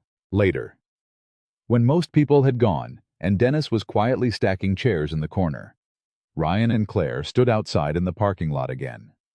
Different night than the last time. Warmer spring had started to make its presence known in Colorado, tentative and irregular, but real. What happens now? Claire said. Coalition keeps building. The legal structure's in place. We need to formalize the capital fund, which is going to take another month at least, but the framework is solid. He paused. And I've got 4 months of backed-up maintenance work because I spent the last month being a part-time community organizer. She smiled. Priorities. Transmissions wait for no one, he agreed. She was quiet for a moment. The kind of quiet he'd come to recognize, not empty, but full of something she was deciding whether to say. What? He said. I've been thinking about something, she said. The program I mentioned a while back, supporting small businesses in communities like this one. Not Creston, specifically other towns. Other places where this same situation is happening or about to happen. Ryan looked at her. I want to build it properly, she said. Not as a philanthropic portfolio entry, as an actual operating program with real structure based on what worked here. She paused. I'd want to talk to you about how it should be designed. What the ground-level reality of it is. What worked and what didn't, and what a place like Creston actually needs versus what someone in Denver thinks it needs. Ryan was quiet. You're asking for my input, he said. I'm asking for your expertise, she said. The same way I'd ask anyone who knew something I didn't. He turned his coffee cup in his hands. Not coffee the paper cup with the last of the whiskey, but the gesture was the same. I'm not a program designer, he said. No, she agreed. You're better than that. You're someone who's actually done it. She paused. I can hire program designers. I cannot hire you. Ryan looked at the lot, at his truck parked where it always was. I don't want a title, he said, or a contract, or anything that puts me inside your company. I'm not offering any of those things, she said. I'm asking if you'd be willing to talk to me, informally, honestly, the way we've been talking for the last 2 months. He thought about it. Yeah, he said. I can do that. She nodded. Good. They stood in the parking lot for another moment. There's something else, she said. He waited. I've been thinking about February, she said. About what you said in the car, when I asked why you were doing it. She looked at him. You said because you're in a car and I'm not. I remember, he said. I've thought about that sentence probably 300 times since then, she said. It's the simplest possible articulation of why a person helps another person. No calculation, no return. Just you need help and I can give it. She paused. I've spent 11 years building a company, she said. And most of what I did because it was logical, because it made strategic sense, because it advanced something. She looked at him steadily. I don't know if I've ever done anything quite the way you did that thing on that mountain. Ryan was quiet for a moment. You're doing it now, he said. What do you mean? The program, the coalition, the sunset clause. He looked at her. You're doing it now, imperfectly because you're still figuring out how it works, but you're doing it. She held his gaze. Is that enough? She asked. And it wasn't a CEO question. It wasn't a performance. It was just a question asked plainly by a person who wanted an honest answer. He thought about it. It's a start, he said. Something shifted in her face. Not relief exactly. Something more complex than relief, the particular expression of someone who has been holding a standard high for a long time and just received confirmation that they haven't been holding it for nothing. Okay, she said softly. Okay, he said. She got in her car. She started the engine. Through the window, she looked at him once more. He raised a hand. She pulled out of the lot and drove away into the Colorado dark. Ryan stood for a moment in the lot. Above him, the stars. Around him, the mountains. Somewhere in town, 9 businesses that were still standing. And in his truck, his keys, and in 20 minutes home, and Jake asleep, and in the morning, 4 months of backed-up transmissions. He walked to his truck. He thought exactly as much as he needed to be. And for the first time in a long time, maybe longer than he could remember, he thought that the person driving away down that road was becoming exactly what she needed to be too. He got in the truck. He drove home. The mountains were dark and enormous and patient all around him, and the road was clear, and it was almost spring. Spring came to Creston, the way it always did, without asking permission and without fully committing warm. One day and cold the next. The mountains holding snow on their upper faces, while the valley floors turned muddy and green. Ryan noticed it the way he noticed most things practically. The trucks coming into the shop changed character in spring. Winter brought brake jobs and battery failures and the particular damage that road salt did to undercarriages. Spring brought tires alignments, all the deferred maintenance that people had been putting off since October. How was busy? That was the word for it. Not the grinding white-knuckle busy of keeping a business alive on the edge of viable, the other kind.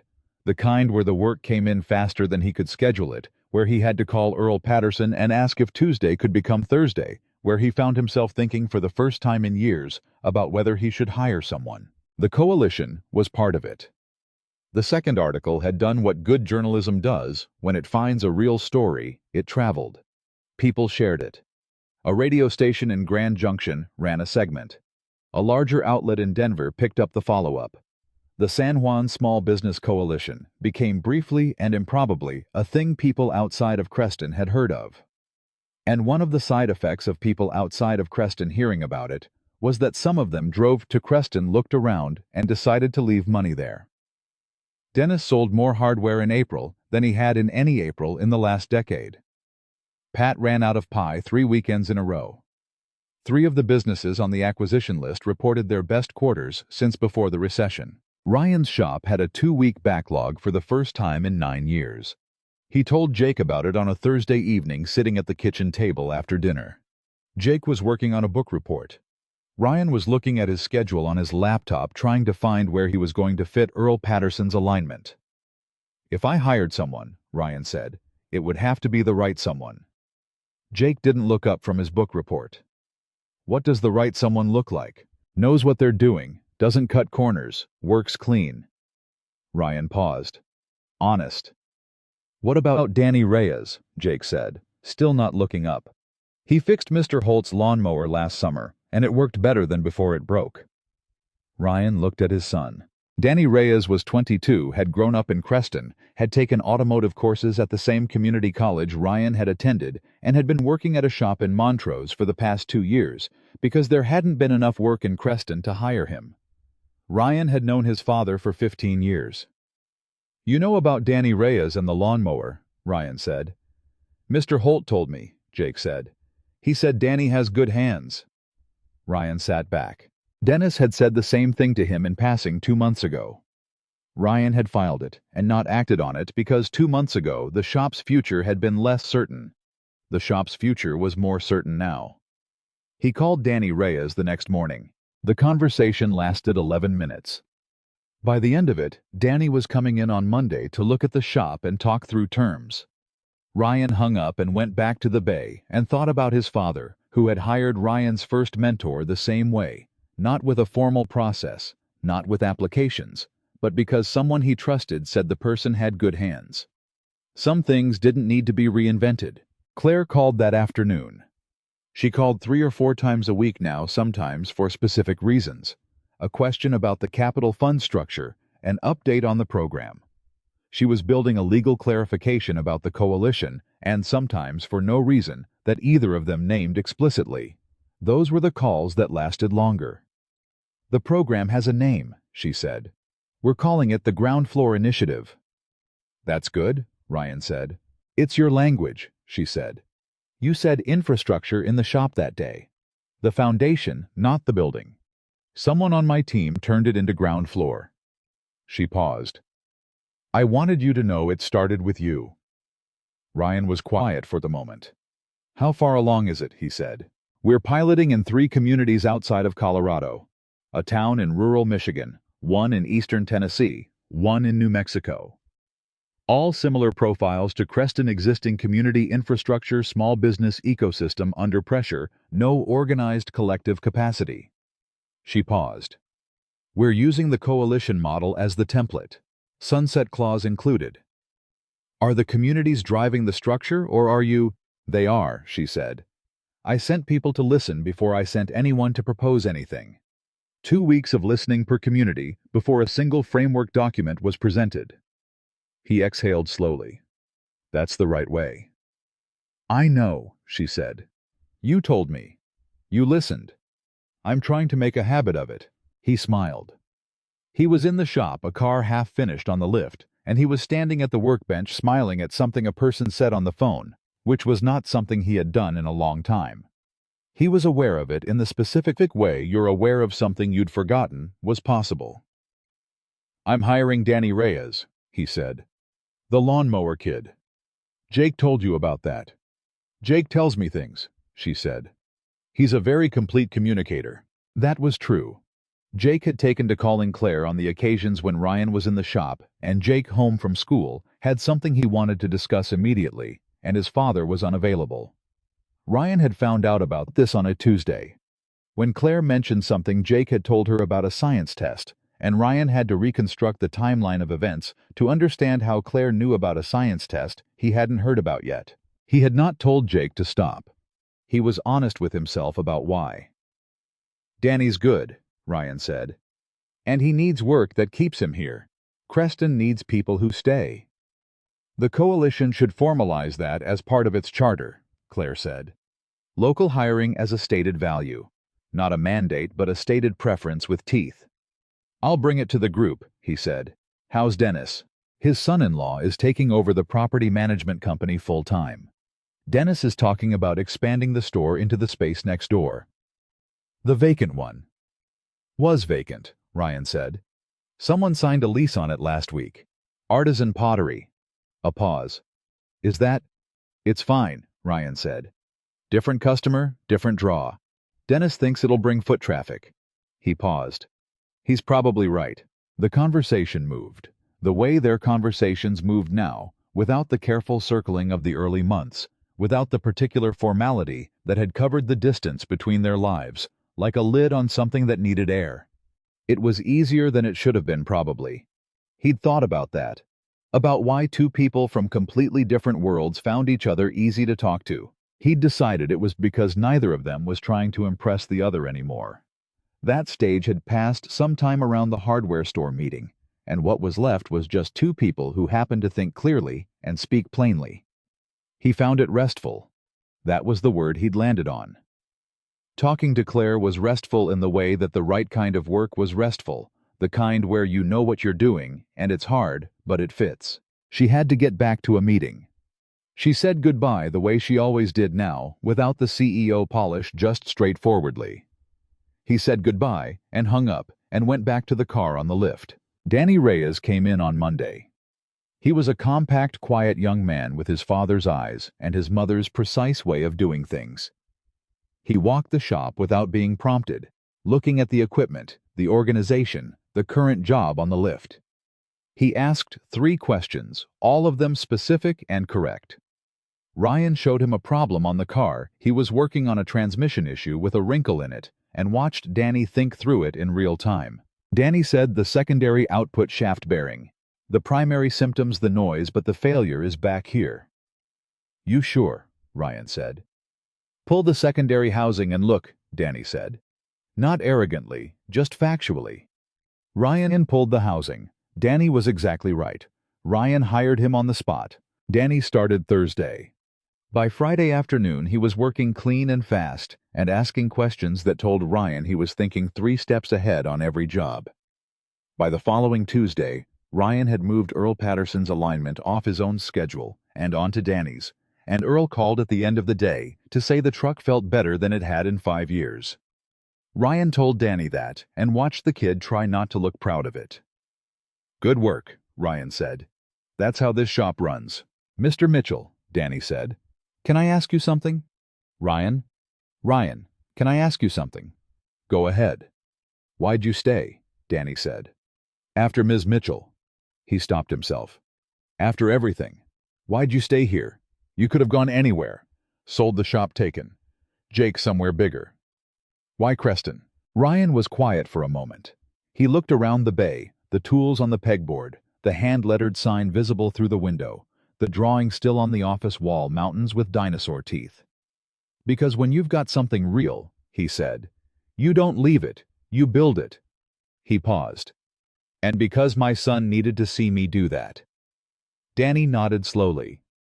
My dad says you're the reason he didn't sell his house in 2019. Ryan looked at him. I was going to take an offer, Danny said. Had the paperwork. You talked him out of it. I just told him to wait 6 months, Ryan said. I didn't know anything. He says you knew enough. Ryan turned back to the car he was working on. He did not examine that too closely, because some things, if you turned them over in your hands too long, lost their shape. The phone rang at 11:15 on a Wednesday night, 3 weeks later. Ryan was already in bed, which meant he was immediately awake when he heard it, because late calls had wired him that way, since Sarah was sick, and every late call was news. It was Claire. She never called this late. Are you awake? She said. I am now, he said. He sat up. What happened? Nothing bad, she said quickly. I'm sorry, I should have texted first. She stopped. He waited. I was sitting at my desk, she said. At 11 o'clock on a Wednesday. I'd been there since 7 this morning, and I looked up and I thought, another stop. What? He said. I thought, this is not how I want to spend a Wednesday night. He was quiet. That's new, he said carefully. Yes, she said. It is. What do you want to do with it? I don't know yet, she said. That's sort of the issue. She paused. I just wanted to tell someone. Okay, he said. Okay. You told me, he said. Now you should sleep. A small sound that might have been a laugh. That's your advice. It's 11:15, he said. Whatever you figure out about Wednesdays, you'll figure it out better after you've slept. She was quiet for a moment. Ryan. Yeah. Thank you for picking up. You can always call, he said. He said it simply and meant it simply without building anything around it. Good night, Claire. Good night, she said. He set the phone down and lay back and looked at the ceiling for a while. He thought about a woman sitting at a desk at 11 at night, looking up and having a thought she didn't know what to do with. He thought about the particular quality of that, the moment when a life that has been running on a certain track long enough to feel like the only track suddenly reveals in the dark that there might be other possibilities. I knew that moment. He'd had his own version of it about 6 months after Sarah died, sitting in this same bedroom at 2 in the morning, understanding for the first time that he was going to survive this, which was both a relief and the beginning of a whole new set of questions. I thought Claire was somewhere in that vicinity now. Not the grief part. Something else. A version of the same fundamental question, who are you, when the thing that has defined you for a decade starts to feel like a size you've outgrown? He didn't have the answer to that for her, but he thought she was asking the right question, and he thought that mattered. He went back to sleep. 6 weeks later, on a Saturday in late May, Creston held a reopening celebration for the expanded Mitchell's Auto Repair. It had been Danny's idea, which Ryan had initially resisted, and then stopped resisting when Dennis pointed out that the town needed reasons to gather as much as it needed anything else. They'd expanded into the adjacent space, not much a new alignment bay, and a small waiting area with actual chairs, which Jake had lobbied for aggressively, on the grounds that the old folding chair was, in his words, an embarrassment. Ryan had repainted the exterior. The sign was the same. His father's name, his own same hand-lettered font that had been there for 30 years. He would never change that sign. The whole town came or close enough to whole that the difference didn't matter. Dennis brought his wife. Pat brought food. Marco from the pharmacy came with his daughter and stood against the wall in his precise, quiet way and said exactly 4 sentences the entire afternoon, all of which were direct and complimentary. The Mendez family came. The teacher, Mrs. Ferris, came with her husband. Danny's parents came, and his mother cried, which Danny appeared to find mortifying, and Ryan found completely understandable. Jake was everywhere, moving through the crowd, with the unself-conscious ease of a child who has grown up in a place where every adult knows his name and has watched him grow. He was wearing the dress shirt Ryan had made him wear, and the untucked tail was already emerging before noon, but Ryan didn't say anything about it because Jake was happy in a full-body, uncomplicated way that Ryan had learned to protect fiercely. Claire arrived at 12:30. She had driven herself. She was wearing jeans and a jacket that was noticeably less expensive than the first one she'd worn to Creston, which Ryan was fairly certain was a deliberate choice. She parked in the lot, got out, and stood for a moment looking at the sign. Ryan watched her from across the lot. She looked at the hand-lettered letters, Mitchell's Auto Repair, and something moved across her face that she didn't try to manage. He watched it happen. He had come to understand that the things Claire didn't manage were the truest things about her. Then she looked across the lot and found him. She walked over. He was holding 2 paper cups of coffee. Pat had set up a coffee station, and he held one out to her without comment. She took it. "Is it terrible?" "Worse than the shop coffee," he said. "Pat's not a coffee person." She tasted it, made a face. "Accurate." They stood side by side and looked at the crowd for a moment. "How does it feel?" she said. "Strange," he said. "Good strange." A local journalist, not Carla Torres, someone from the Creston Weekly, moved through the crowd with a camera. Someone had set up a small table with a guest book. Dennis was laughing loudly at something his son-in-law had said, the laugh of a man who had been holding his breath for several months and had recently stopped. "Someone's going to ask you to say something," Claire said. "I know," Ryan said. "What are you going to say?" He turned his coffee cup in his hands. The gesture she'd watched him do 100 times by now. "The truth," he said. "That this isn't about me." "They won't believe you," she said. "That's okay," he said. "It's still true." She smiled. Not the polished version.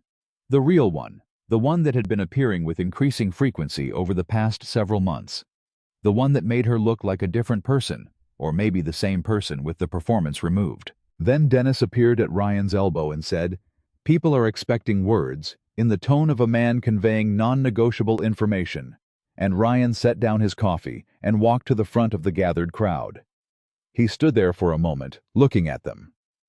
At the faces he'd known for years, and the newer ones, and Jake standing with Danny's younger sister, eating something Pat had made, and Claire at the back, holding the terrible coffee watching. He said, "My father opened this shop 40 years ago.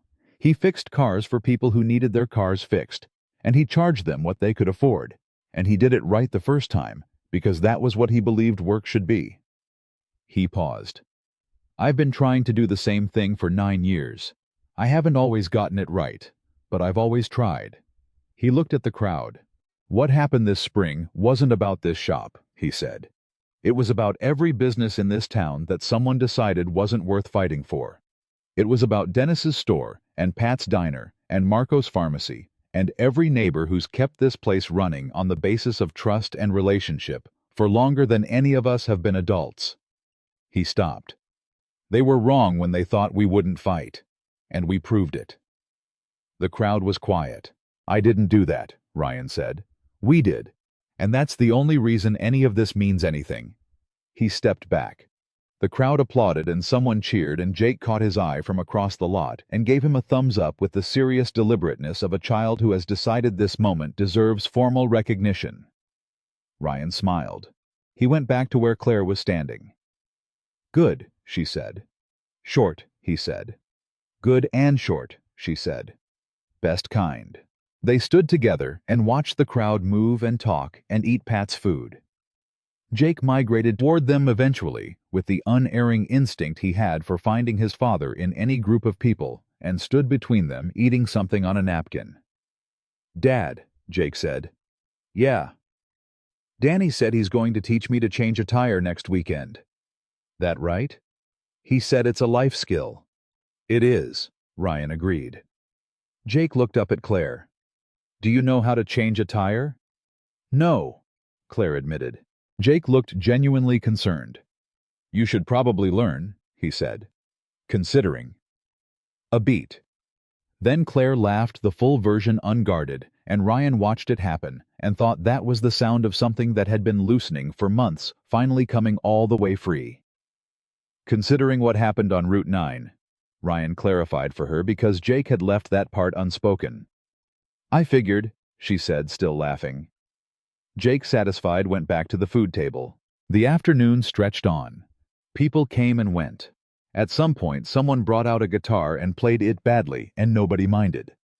At some point, Jake fell asleep in a camp chair near the back with his dress shirt fully untucked and his shoes off, and nobody disturbed him because everybody knew him, and this was for Jake as safe as anywhere on earth. Ryan and Claire sat in 2 of the new waiting room chairs that someone had moved outside, drinking terrible coffee, and talking in the way they'd learned to talk easily without performance covering whatever came up. The program. Jake's end-of-year school project. The Capital Fund timeline. A book she'd read.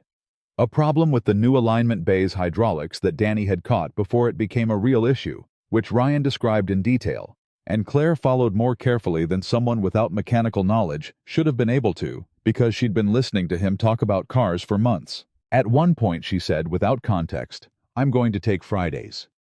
He looked at her. "Off," she said. "I'm going to stop working Fridays, starting next month." He waited. "I've been working 7 days a week for 11 years, she said. "I've decided that Fridays are going to be mine." She said it with the particular determination of someone who has made a decision by arriving at it from first principles and has no intention of revisiting it. "I don't know what I'll do with them yet."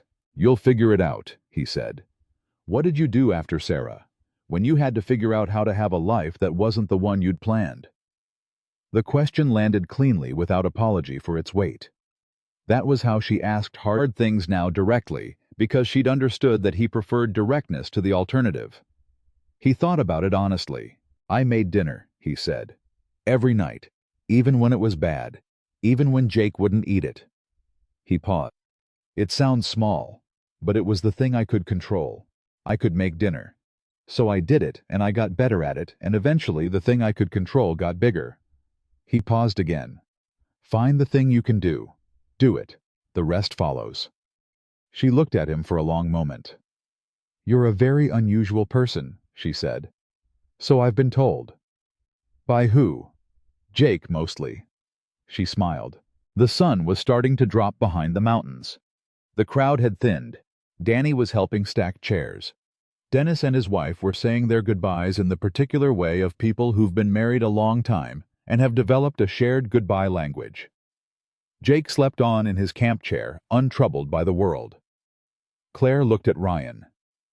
"I have something to tell you," she said. He looked at her. "The board approved the ground floor initiative's full budget yesterday," she said. 3 years fully funded. 15 communities in the first phase, expanding to 40 in year 2 if the outcomes hold. He was quiet. "That's real," he said. "That's real," she agreed. "What does it mean for Creston?" "Creston is the model," she said. "Every community liaison we bring into the program is going to spend time here first. See what a working version looks like before they try to build one somewhere else." She paused. "I asked the coalition's permission. Dennis said yes. Pat said yes, and also offered to feed everyone who comes through." "Of course she did," Ryan said. "The coalition will receive a small stipend for the role," Claire said. "Which, I want to be clear, is payment for their time and expertise, not charity." He looked at her. "I know the difference," she said quietly. "You taught me." He held her gaze for a moment. "How many communities?" he said. 15 to start. 40 by year 2. She paused. "Potentially 100 in 5 years if it works." He did the math in his head. Not the financial math, he didn't know enough for that, and didn't need to. The other math. 17 businesses in Creston that didn't close. 40 communities. 100 communities. The number of Dennis Holt's and Pat Brennan's and Danny Reyes's who stayed in their towns because there was something to stay for. He sat with that for a long moment. "Did you ever think," he said slowly, "that night on Route 9, when I walked away from the ambulance and went back to my truck, that it would end up here?" She considered it genuinely. "No," she said. "I thought I was going to write a check and have it returned." He almost smiled. "You did. You did return it," she agreed. "And then you showed me what to do with it instead." He looked at Jake, still sleeping in the camp chair, one shoe half off the dress shirt, comprehensively untucked, entirely at peace. He thought about a February afternoon on a mountain road. He thought about the 3 seconds in his truck when he'd run through the options and stopped calculating. He thought about the steam rising from the hood of a wrecked SUV and the particular moral clarity of "she's in there, and I'm out here, so I go in." He had not known that morning where that choice would lead. He had not been thinking about where it would lead. He had been thinking about getting down the slope without falling. That was the thing nobody talked about when they talked about doing the right thing. The right thing was almost never dramatic from the inside. It was usually just the next step in front of you taken because it was there. You didn't choose kindness because of where it went. You chose it because it was the choice. Everything else, the coalition, the program, the 40 communities, and the 100. After that, the woman sitting next to him in a less expensive jacket, drinking terrible coffee on a Saturday afternoon in late May. All of that was what happened when a choice made without calculation met a person willing to be changed by it. Claire set down her cup and looked at the mountains. "Thank you," she said. Not formally. Just plainly, the way she'd said it in the car the first time before she'd known who she was saying it to. "You already thanked me," he said. "I know," she said. "I'm thanking you for the rest of it." He nodded once. They sat in the afternoon light while Jake slept, and the mountains held their positions, and Creston moved around them in the ordinary, irreplaceable way of a place that had decided to survive. Ryan Mitchell did not think of himself as a hero. He never had. He was a man who fixed things that were broken, who raised his son with honesty, who had climbed down an icy slope in February because someone needed help, and he was standing close enough to give it. He had not saved Claire Whitmore in order to change her life. He had saved her because she was there, and what Claire Whitmore had built, with what he gave her, the program, the coalition, the 40 communities becoming 100, that was not his doing. That was hers. Her choice, her capacity, her willingness to be the kind of person who could hear a plain truth and let it rearrange her. What belonged to both of them, what neither of them had planned or calculated or strategized into existence, was something quieter than any of that. It was a friendship built on honesty between two people who had both forgotten what honesty felt like before they found it again in each other. And in the late afternoon of a Saturday in May, in a small Colorado town that had decided it was worth fighting for, that was exactly enough. It was, in fact, everything.